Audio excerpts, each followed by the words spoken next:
حارث علی شاہ گیلانی. چلتے ہیں آج کی اہم خبروں کی طرف.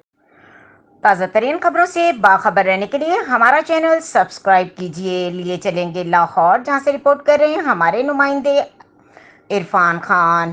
ڈیجیٹل میڈیا فاؤنڈیشن پاکستان کے تمام عہدیداران، جن میں خاص طور پر چیئرمین، صدر جنرل سیکرٹری اور ممبران کی خصوصی دعوت کی گئی، جس میں نیوز میڈیا گروپ کے چیئرمین عمر جٹ کی خصوصی شرکت. دعوت میں لاہور کے معزز صحافیوں کے ساتھ یو ایس اے سے آئے ہوئے مہمانوں اور انٹرنیشنل صحافیوں نے بھی شرکت کی.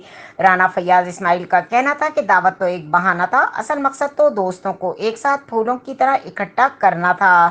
ڈیجیٹل میڈیا فاؤنڈیشن پاکستان کے دوستوں، انٹرنیشنل جرنلسٹ کو ایک ساتھ دیکھ کر دلی خوشی ہوئی. دعوت کا اصل مقصد ہی بھائی چارے کا پیغام دینا تھا، اور اللہ تعالیٰ سے دعا کرتا ہوں کہ تمام پاکستانی صحافی اسی طرح مل جل کر رہیں اور بھائی چارے کا پیغام پہنچائیں. مزید خبروں اور اپڈیٹس کے لیے ہمارے ساتھ رہیے گا. تب تک کے لیے اپنا خیال رکھیے گا. اللہ حافظ.